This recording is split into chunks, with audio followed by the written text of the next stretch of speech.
And y'all know what it is, Chizzy Boy TV, man, checking in with the one and only DJ Chuck T. What's happening, man? Man, life is great, no complaints, God is good, man, I'm blessed. Booked and busy is an understatement. You know, that's the word everybody uses nowadays, or the phrase everybody uses, booked and busy. Man, look, I'm definitely booked and busy, but everything is mapped out, everything is strategic. Everything is flowing in the right direction, you know, because a lot of times being busy doesn't mean you being productive. But man, you know, I wake up every morning and, you know, I just thank God that I'm able to live a dream. That's what's up, man. A lot of people don't know you from South Carolina. Yep, I'm from Charleston. Yep, I'm from Charleston. That's what Chuck T stand for, Chucktown.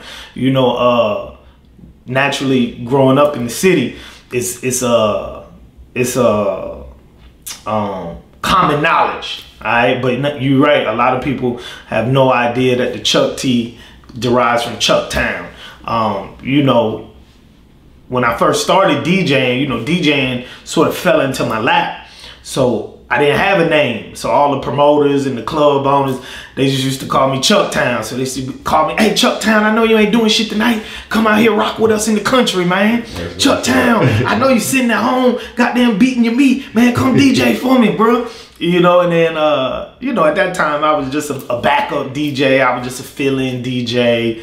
You know, you got to start somewhere. Everybody want to start off being the star of the show. You know, but, you know, I don't mind telling people, you know, I was an opening DJ. I was the last minute DJ. If, you know, the big DJs or the real DJs in the area got sick or had something to do. But I worked my ass off. And finally, you know, I got to a point where they wanted to start to put my name on the flyer, but I didn't have no name at the time. You know, you know, you rock the parties enough, you know, you take those small opportunities and you do a good job, and eventually, you know, you do become the headliner. And they was like, bro, what name you want us to put on the flyer? And I didn't have a name, so I'm like, damn, hold on. I was like, damn, everybody call me Chucktown. You know what I'm saying? I was like, just put DJ Chuck T on it. And the promoter was like, DJ Chuck T, that got a nice ring to it. Fuck it, let's run it. And then from there, it just grew to DJ Chuck T. That's what's up, man. A lot of people don't know, before it was a DJ Drama, before it was a DJ Cali, before all that mixtape wave hit, you was the first one putting it down for the Carolinas, and still one of the only ones putting it down for the Carolinas, man. A lot of people don't know that history about DJ Chuck T. How was it in the early 2000s, you know, working with a lot of big artists as far as Lil Wayne, Gucci Mane, and so on, the list goes so on and so on?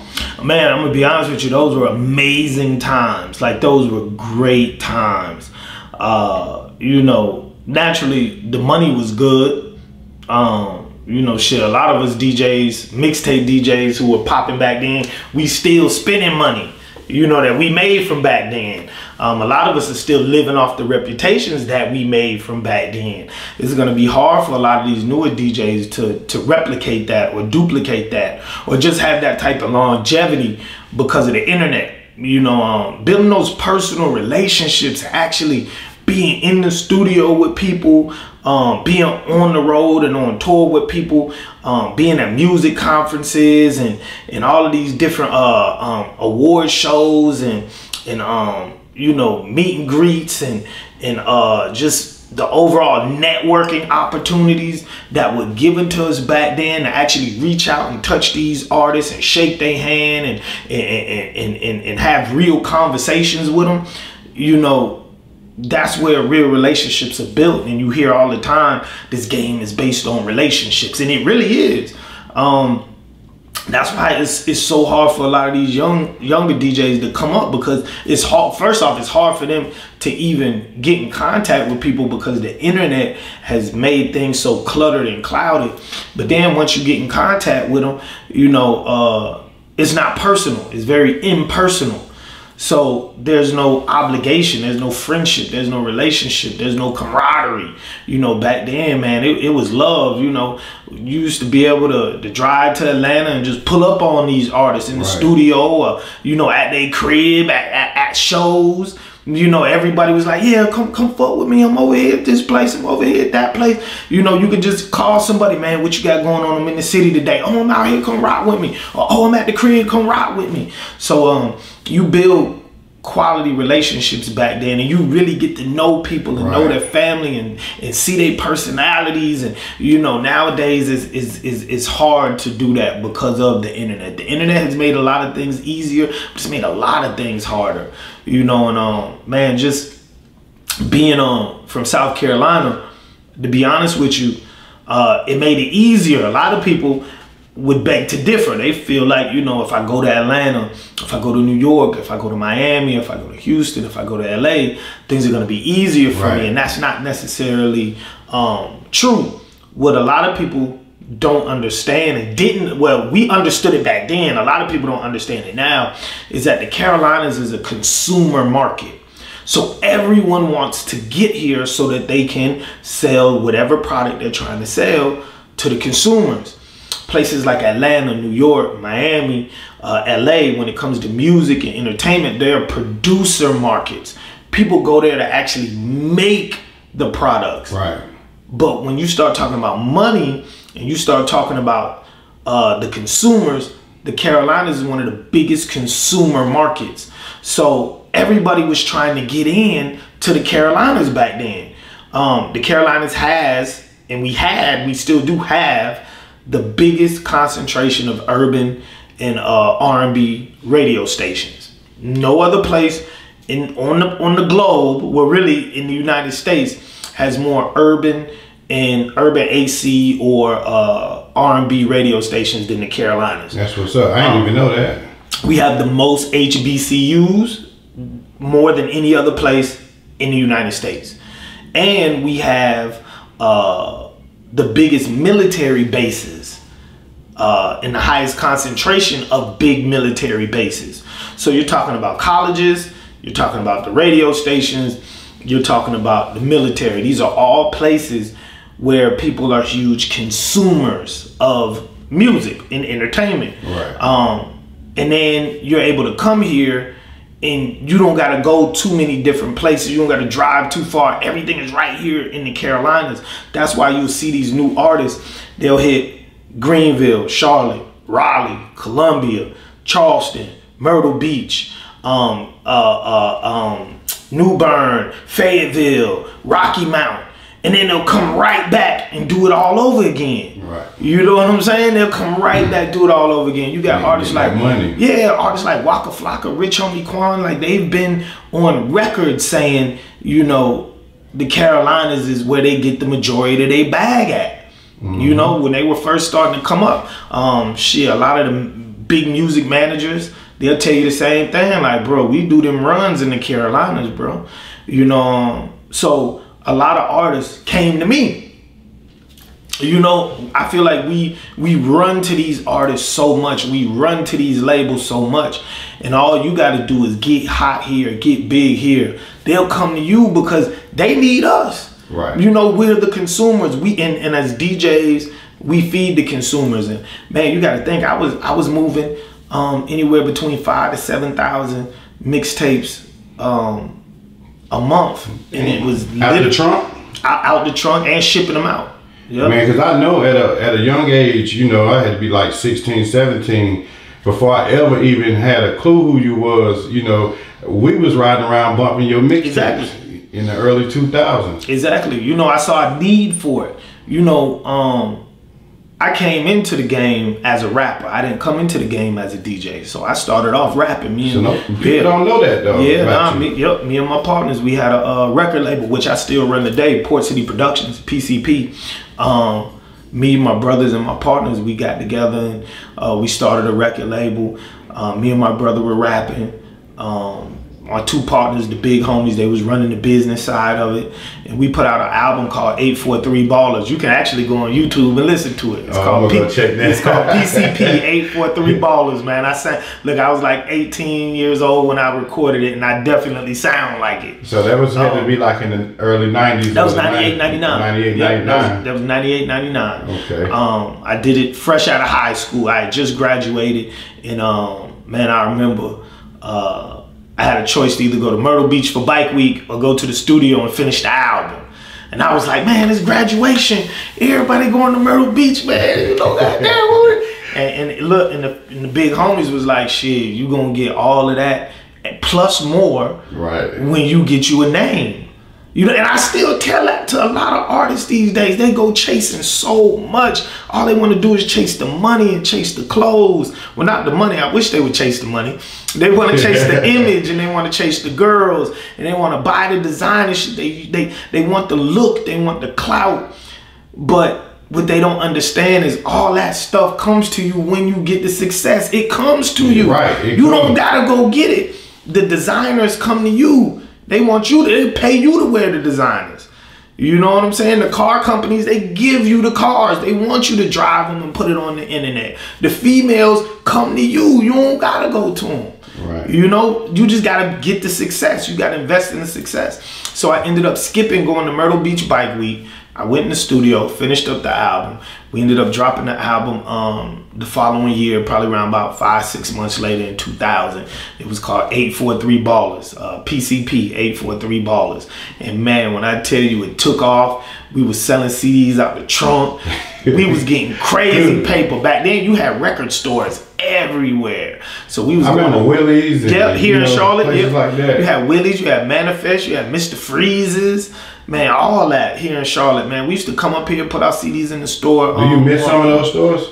Man, I miss them all. Me too. Cause you gotta think, shit. I was getting $2 a piece wholesale for CDs. I was coming to Charlotte selling and this was when I started doing mixtapes. I was getting $2 a piece wholesale, and I was doing 1,000 CDs. I was going around all the little gas stations, all the little Arab stores, all of the record stores, putting them in there on consignment, Repo Records and all of them. And I was driving up here with 2,000 CDs, and in a 4-day period, I would have them all gone. But back then, when we was rapping, we was getting $10 a CD. They was selling them in the stores for $12.99. We was getting $10 on consignment. So we were driving around to the Charlotte, Columbia, Raleigh, Fayetteville, Savannah, Georgia, Greenville, South Carolina, Greenville, North Carolina, Raleigh, Durham area. Man, we was all over North Carolina, South Carolina selling CDs, man. And we made a lot of money off of it. But I actually stopped rapping, not because I lost love for it, but because I'm a different kind of guy. Right? You know, I just didn't feel comfortable lying on records. And that's just 100% real. Right. You know, some people, they can lie on these records, they can lie in these interviews, and they'll get all of this press and all this recognition and all of this attention for telling lies. And they can go home and sleep at night, and they can look themselves in the mirror and not feel like a fake ass nigga. Right. But not me. I used to go in the studio, you know, knowing good and well I'd only sold like maybe a pound or two or some Reggie, but I was on the records talking like I was Pablo Escobar. You know what I'm saying? Like I knew I didn't have no Lexuses and no BMWs and no Beamers. I had a Chevy. I had a Pontiac. You know what I'm saying? It wasn't until I stopped rapping where, you know, I ended up getting the Jeep Grand Cherokee, sitting that thing on 22s. You know, but when I was rapping, like, you know, I was in the struggle. Like I wasn't afraid to be who you are. I was struggling. Yeah, you know, nowadays the struggle rap is popular. I would have still been rapping if the struggle rap was popular then, like how it is now. Right. But back then, that was the Cash Money era. That was the No Limit era. That was the Bling Bling era. That was the, you know, that was the I got a helicopter, and I got Beamers and Jags, and I got a lion and a tiger in my backyard. I got a 15-bedroom mansion, and you know, most of the time people were lying when they said that stuff. But I just didn't have that on me. You know what I'm saying? Like I didn't have that in me, I should say, to be able to talk about something that I didn't actually have. And then like I said, you know, I've always been a hustler. But man, nobody wanted to hear about the nigga who bought, you know, a pound of Reggie and bagged it all up in the dime bags. You know what I'm saying? Right. Like that. Like nowadays, that would be inspirational. Back then, nobody wanted to hear that. Nobody wanted to hear that. You know what I'm saying, but man? one thing I can, you know, definitely have so much respect for you for and admire you for. You put in a lot of hard work to get, you know, local artists to perform at the Charlotte Coliseum Industry Night. You know, you're the first one to put artists on that floor with a microphone. You know, and that's big. Correct. And I see you branching out, trying to do other states now. You know, yep. Other teams. What, you know, what are some of the hard work you went through to put that together? Well, I'm gonna be honest with you. In my area, and this may be the Carolinas period, I was the first one doing showcases. I did my first independent artist showcase back in 2002. And I'm talking about fully independent artists, fully local artists. Not, oh, I got a big artist and then I'm gonna charge everybody to open up for the big artist. Like, I literally put together a show in Charleston, South Carolina called A Local Explosion. That was at a place called Starrett Hall. And that was maybe like 02, 03, but it was huge. It sold out. It was big. And that just goes back to, you know, me being an artist and seeing what we need. You know, like, most DJs have never been artists, so they can't think from an artist standpoint. They think from a DJ standpoint. That's why they always begging motherfuckers to pay them, bro. They always want an artist to pay them. They always begging for money. It's like they money hungry and they greedy, you know. And they always overpromise and underdeliver. You know, overpromise and underdeliver. It happens all the time. And so coming from that background, I'm able to see, like, what do we need to make this market better? That's why I started doing mixtapes, you know, because being an artist and then transitioning to being a DJ, I saw how, you know, the artists in New York used to get broken. They got broken through the mixtapes, not through the radio. So while I was on the radio, I said, well, man, I see this is all programmed. I'm going to start doing mixtapes. And then I went from doing the mixtapes to doing the showcases. But then you get to a point where the showcases are only taking artists but so far.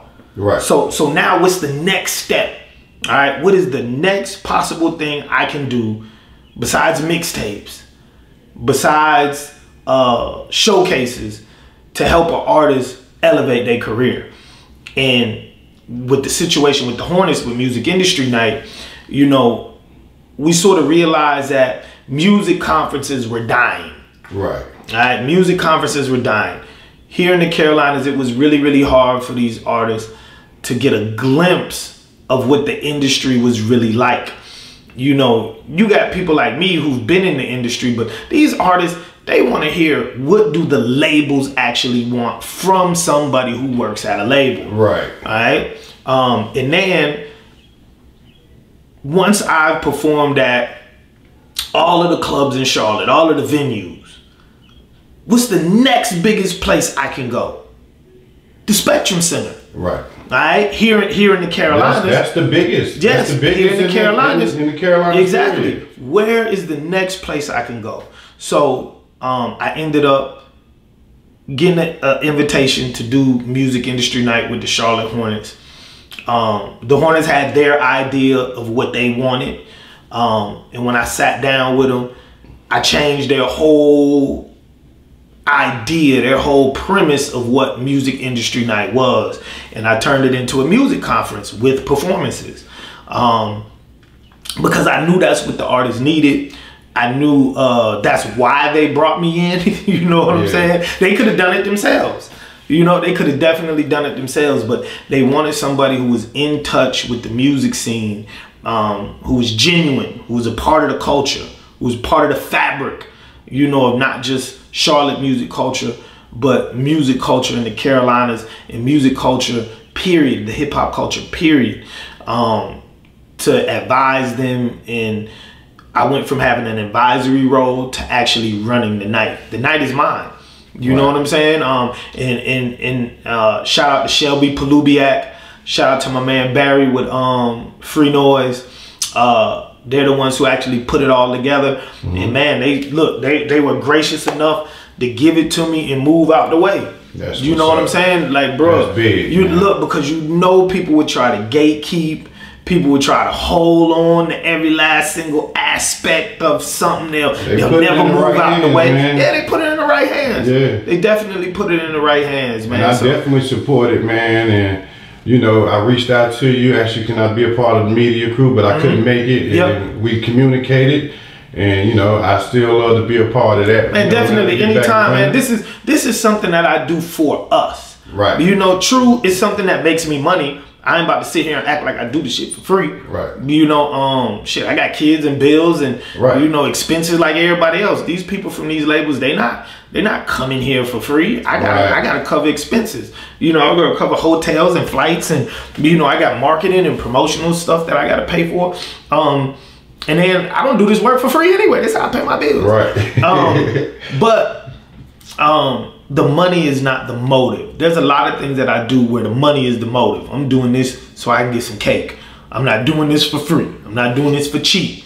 But with Music Industry Night, it's something that I genuinely do to propel the culture forward. And if I make $1,000, I make $1,000. If I make $7,500, I make $7,500. If I make $15,000, or like the first year, I made $200. I remember people were just going crazy on me on the internet. It was the jealousy. They were making it seem like, you know, I'm over here getting all this crazy paper from the NBA. The first year I did Music Industry Night, I made $200. Whoa. I made $200. I'm doing interviews on all of the news channels. You know, the first DJ to sign a deal with the NBA, the first ever DJ to get his own night with the NBA. This is the NBA's first ever music industry night. Had got millions and just went crazy. People thought I got money, and I'm just out here charging people to perform. I'm just out here charging people to get in. I'm out here charging for all this stuff. You know, and the NBA done gave me this big check. I could do it all for free. You know what I'm saying? Because they paid me in advance. No, the NBA was like, bro, that's what's up. You gotta show us that you know what you're doing first. Even though they called me, I still had to show them that I wasn't about to get out there and have the Charlotte Hornets on Charlotte, you know, for having a riot at the Spectrum Center. Right. Right, that's what's up, man. I don't want to hold you too long, man, but I got about two more questions. Man, come on, man, let's do it, bro. Let's do it. People want to know, what artists does Chuck T listen to out the Carolinas on his own free time? Man, in my own free time, man, there's so many. If you had to choose one, I'm just saying, because you got to remember, I had, like, as part of my job, I have to be up on this stuff now. Music, like, I have to be up on it. Music. Yeah, I have to be up on it. So it's not even so much as who am I listening to, because I listen to everything. Who you know, I have a whole show called The Reverb on my Facebook and Instagram Live that I do 5 days a week, where I do nothing but listen to independent music, and most of it is artists from the Carolinas. But I will say, the artists that I actually enjoy listening to, you got Baby Chief. He's from out in Eastern North Carolina. You got Big Blanco. Big Blanco is from out of Rocky Mount area. I always jam some Hot Boy Shaq. I always jam Jay Hines. I love R&B music. You know I'm a little older anyway. You know what I'm saying? I'm 42 years old, man. I can't listen to a lot of the ratchet stuff on a regular basis. Right. I still listen to Wu-Tang. Yeah, exactly. Look, in my CD player right now is Jodeci. Shit, they local artists. They from here in Charlotte.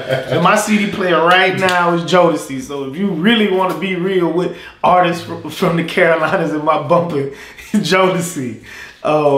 Man, Rico Barrino, I when he drops something, man, it's fire. I love it. I really need Rico to drop a whole project. But man, I always jam The Baby. That's a given. Right. Tusi, that's a given as well. Mary Mac makes really good music. That's what's up. Mary Mac, my girl Rissa Rain, I always jam her shit. Long Money Phil from down there in Charleston, I always jam his shit. PG Raw from South Carolina. Yeah, I know PG. Yeah, my man, Mr. Mac, T Mac from out there in Columbia. You know, he one of them ones who's been around for quite some time. You know, he's been around for a long time, so I always jam him. Man, the list goes on and on. There's a guy named Skooly from upstate South Carolina that a lot of people don't really know about, but bro got some good music as well. And then, you know, there's a lot of artists buzzing under the radar, like Sonny the Man, Zabo Gotti. Man, the list goes on and on and on and on and on. There's so many talented Carolina artists. Our issue right now is professionalism and audio quality. Okay. All right, a lot of the artists that I deal with are far from professional, and they think it's cool to be unprofessional. So not cool. And then the music quality, they go cheap on the music quality. They go cheap on the mixing and mastering. You know, I hear so many hit records from people from the Carolinas that will never reach their full potential because the mixing and mastering is poor quality, the EQing is poor, you know, like just the overall, like they got too many effects on their voice or either not enough. You know, like nobody is really taking $150, $200 and getting their music professionally mixed and mastered. And that's going to be the death of us. All right, that will be the death. Not being professional, not studying the business. And then, you know, that the audio quality, that's going to kill us every time. And, you know, I do things to sort of combat that. You know, when I see there's a problem with something, I always try to offer a solution rather than be one of those people who just say, y'all need to do this, y'all need to do that, y'all need to do this. So when I saw that artists didn't know the business, I started the Foundation of Music, music business classes. You know, it started off as a one-day course. Now it's a 2-day course. And we do 8 hours a day. We lock in, you know, and I teach artists not just about the business, but I teach them how to do business. I have a whole section of the course that's on business etiquette.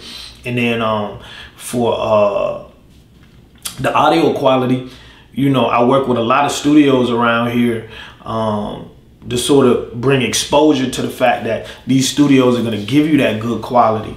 They're going to give you that good sound. And I'm actually working with View Beats. We're going to be doing an audio engineering summit here. I don't know when this video is going to actually air, but it's next week, which is July 15th. But we're going to do it on a regular basis. It's an audio engineering summit where artists can come in and meet with good engineers. And then these engineers can meet with experienced and talented and seasoned engineers so that they can learn new techniques, new plugins, new software, so that we can get our stuff sounding industry standard. You know, you would think technology would solve a lot of problems, but technology has really created a lot of problems because people have easy access to stuff, but they don't have to learn how to do it first. It's like when I first started doing music, you couldn't do it in your bathroom. Right. You know, you couldn't do it in your room at your mama house. You know, you had to go to a professional studio. Had to. You know, but our quality was so much better in 99 and 2000 than it is now. You know what I'm saying? Because we knew these are things that just had to be done. You know, the gear that these studios had was $1 million gear. You know, it wasn't just a $2,000 MacBook in a Pro Tools in a little bullshit $150 mic preamp. You know what I'm saying? Like these people had to put millions of dollars into the studio just to be able to record. So the sound quality was always pretty good. But you know, we trying to solve those problems, man. The Carolinas definitely has a shitload of talent, good talent. We just need to work on being a little bit more, a lot more professional and work on that music quality. That's what's up, man. #1 DJ in the Carolinas, DJ Chuck T, man. Chezzy Boy TV, man. You already know, man. Look, shout out to Chezzy Boy TV. We're gonna do part 2 to this interview. Yes, sir. We're gonna try to really get deep into the history. Yes, we didn't talk about me leaking the Lil Wayne album and the aftermath of that. We didn't talk about how Hornets Music Industry Night came about. Man, just working with a lot of different artists. You know, man, we you know, I got some stories in this thing. Before we get up out of here, yeah, tell me about the leakage of the Lil Wayne album before we get up out of here. And then wrap it up. So at that point in time, I was real deep in the mixtapes, and you know, I at this point, you know, I have quite a bit of awards for mixtapes. At that point in time, I was still working to get that recognition. But as mixtape DJs, everybody knew we would get money, and they knew that we would get the bulk of our money off of unreleased tracks. So a lot of people who worked in studios, a lot of people who were on the road with artists, whether it be assistants or, you know, management team, staff, whatever it was, they would get a hold of these exclusive tracks from these artists, and they would call the mixtape DJs, and they would say, hey, I got 4 brand new songs from so-and-so, give me $2,500 or give me $5,000 if you want these songs. And it didn't hurt our pockets at all, because we would use the music and sell a ton of mixtapes. Then we would turn around and sell those tracks to other DJs, and they would just change up the name on the song, and they would turn around and so it would never hurt us to pay up to $1,000 per song. But the Lil Wayne songs, because he was so hot at the time, those songs were extremely expensive, but they had the highest return on your investment. Right. So people in Wayne's camp used to call DJs all the time and leak out tracks, especially because Wayne used to record in so many different studios and so many different places, and he would record so much music, it's easy to put it out there and it go undetected. Right. Plus we never knew like the real names of the songs, so if anybody from that Cash Money camp was looking for certain songs on the internet or on mixtapes, we would change the name anyway. A lot of times they didn't even know the names of the songs. So Wayne songs were a hot commodity. You could get top dollar for them. We would pay top dollar for them. And eventually, I guess, Wayne started getting frustrated because he was working on the Carte 3 and he could never put it out because the tracks kept leaking. So the song was actually from the Carte 3? Yes, a lot of songs that came out. You know, a lot of these mixtapes that were out at the time were official songs from the Carte 3. And it kept pushing his album back and pushing his album back and pushing his album back. I think he did an interview, and just out of pure frustration, he went on a rant saying, fuck mixtape DJs, fuck them all, this, that, and other, yada, yada. And he went on the radio again. Somebody gave him a chance to clear it up, but he ended up doubling down on that statement. Nah, fuck them, this, that, and other, they can suck my dick if they mad about what I said, you know, yada, yada, yada. So at that point in time, all of us were in an uproar, because when Wayne was having his issues with Cash Money, he came to the mixtape circuit to stay hot. Right. When Baby was sitting on him the first time, and Juvie and BG, everybody leaving, and Wayne was the only one there, and then him and Baby fell out, you know, and he couldn't do anything. That's when he started doing them squad up mixtapes.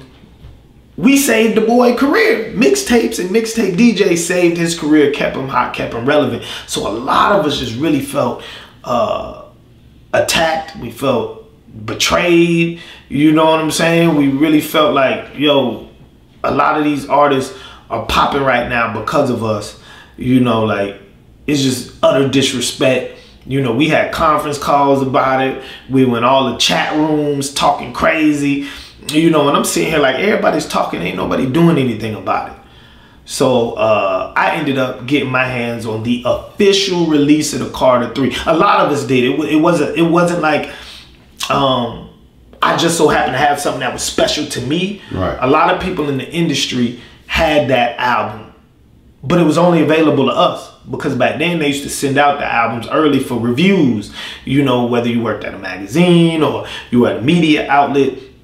If you worked at a radio station, you worked at a record store, they would send albums out so that we could hear it, we could review it, and then when people came in to either buy albums, you know, we could give them a honest opinion on whether or not they should buy it or not. You know, remember 5 mics in the source was like big. That was big. And so a lot of times you would have to get people's albums to these writers 2-3 months early.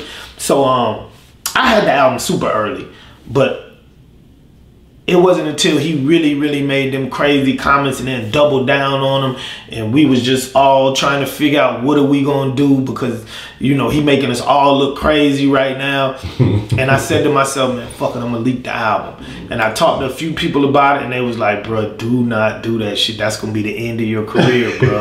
Don't do it. Don't do it. And I slept on it, and I thought about it, and I went to sleep. I woke up probably like 2-3 in the morning. I said, man, fuck Wayne, fuck Cash Money, fuck all of them. I'm leaking this shit. You know what I'm saying? Like this nigga needs to be taught a real lesson in humbleness. Because remember, at that point in time, he was wilding on everybody. Right. Wayne was going crazy on everybody. Like, bro, you needed to be humbled. And I was like, I'm gonna take it upon myself to do it. And man, like I said, it was probably about 3 in the morning. I leaked the album. I went back to sleep. And when I woke up probably around about 10 a.m., boy, I had about 50 missed calls. I had a ton of emails. People was DMing me on Twitter. The labels were mad. The overall music community was mad. Everybody was hot. Like, I thought I was gonna be celebrated. I thought people was gonna love me for it. Man, they were hot, bro. But I will say this. The people who were solid, the people who were real, you know, they understood why I did it. They knew why I did it. It definitely got the label's attention. It got Wayne's attention. It got Baby attention. Man, it spread like wildfire. Like, I was on BET, MTV, Newsweek, the New York Times. Everybody's calling me for statements. Everybody's calling me to do interviews. Everybody's talking about it. It's in The Source. It's in XXL. It's in Ebony Magazine. It's in Jet Magazine. It's in Vibe. Man, I'm talking about, I did like a whole press run on it. I was doing radio interviews and everything. And shortly thereafter, Wayne apologized. That's what's up. You know what I'm saying? Shortly thereafter, he apologized to DJs. And then he ended up doing another mixtape with Drama, if I'm not mistaken, right after that. I think that was to sort of smooth it all out. But the album came out. The album did 1 million copies in the first week. And everybody was like, damn, Chuck, you know, how'd that make you feel that, you know, he still sold crazy records? I know you was hoping to hurt his record sales. It wasn't about me trying to hurt his record sales. It was just trying to get his attention, right? And not just his attention, but artists' attention. Like, bro, we here to help y'all. You know, we need to be working together. Like, whatever anger or displaced anger you may have toward 1 or 2 people, don't take it out on everybody. Right. You know what I'm saying? And later on, a few people from Universal ended up telling me, like, bro, the reason why you never went to jail, the reason why nobody ever prosecuted you, the reason why, you know, you did catch a little heat, but you never really got blackballed by the industry, is because we realized very early that you did us more of a service than a disservice by leaking that album, because nobody was talking about the Carte 3 till you did that. That was the best promotional tool that ever happened for free. Right. They said we were trying our best to promote that album, and because of the previous leaks, because of the issues with Cash Money and Baby, because of, you know, just the cuts at the labels and everything that was going on at that time in music, you know, like, the promotion for the Carte 3 was horrible. Nobody really knew a release date. We didn't know if it was really gonna come out. Right, it was a debate on whether it was gonna come out. Exactly. Like, he was like, bro, there was just so much ball dropping and so much confusion. And when you put that album out, you gave us so much free promo for the album that we said, fuck it, we gonna release it. Right. He said we finally got real feedback from people. He said because we were reading all of the message boards and we were getting emails like, ooh, boy, I'm listening to this Carte 3, boy, this shit crazy, bro, boy. He said, and that's what let us know, like, okay, we finally have the right mix of songs. We finally have the right feel for the album. You know, he said, I think we maybe changed up 2 or 3 songs from off of that version that you leaked. He said, but bro, besides that, that was it. We put it out. He said, we had that album out what, 2 weeks after you leaked it. He said, we was ready, bro. He said, you lit a fire. We had a meeting a few days after, and everybody was like, look, this really is a good thing. It's not a bad thing. And we fast-tracked the album, put it out. It did $1 million the first week, and it turned around the next week and damn near did a whole nother $1 million. So, you know, I did get I caught heat from it. I got blackballed, but I wasn't blackballed from the actual industry itself. I was blackballed from the people who thought that the industry was going to blackball me. Oh, that was the bad part, because those were like my peers. Those were the people who I dealt with on a regular basis, and they were scared. Like, boy, we can't go here with Chuck T, boy. If we bumping the Cash Money, the niggas gonna, you know, like. And I'm like, bro, like, so what if we bumping the Cash Money, nigga? I ain't scared of them niggas. Fuck around with y'all. You know what I'm saying? Yeah. Like, you know, in other DJs, they was like, man, if we stand too close to Chuck T, the labels ain't about to fuck with us. I'm sitting here like, bro, the labels wasn't fucking with you anyway. You know, like, they wasn't fucking with y'all niggas anyway. They was coming to me for everything anyway. Right. But I had made myself such a staple in the music industry that none of that stuff really hurt me. I feel like, yeah, it probably set me back a little bit, but I don't think so, man, because to us, besides the music industry, man, you one of our legends of the Carolinas. Yeah, definitely. So they can never take that away. And that's the thing. That's why I keep it so real, you know. And not necessarily keep it real, but I try to be accessible. And people will always tell you, don't be too accessible. I try not to be too accessible. Right. I'm selective about where I go, who I'm taking pictures with, whose videos I'm in. But I'm extremely accessible, though, especially online.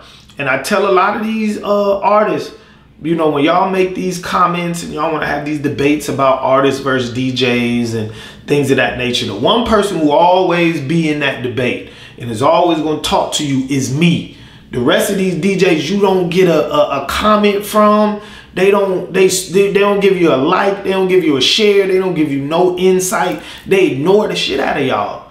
You know what I'm saying? But the one DJ who you can always count on to be in a conversation and talk to you from a DJ perspective is me. And y'all better value that, bro, because I'm telling you, you know, once these dudes start feeling themselves and once they start, you know, getting a little money and they start going on the road with different artists and, you know, they get jobs at these different radio stations and things of that nature, you know, they stop dealing with the streets. And y'all really gonna be out here by yourselves, bro. Y'all better respect these DJs who give y'all the time of day and who y'all can reach out to and touch. Because a lot of these DJs, they get a little bit of fame, they start feeling themselves, and you can't talk to them.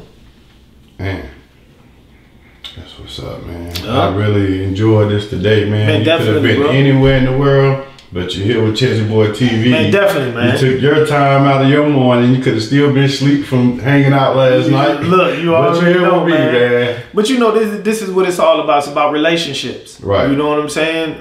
It ain't like me and you don't have a relationship. Right. It ain't like me and you don't go way back. Right. You know, so I always try to keep those relationships intact. No matter how, like I said, no matter how big I get, boy, the one thing I have seen firsthand is you gotta have the people in your city, in your town, in your state fuck with you. People always say, oh man, my city haters, or fuck the city. Y'all ain't never ever heard me say that, because I know how important it is to have your tribe and have your community support you and for you to support them back, bro. I'm telling you, when it's all said and done, you're gonna have to come back home. Look, mark my words, it happens to everybody. Actors, musicians, athletes.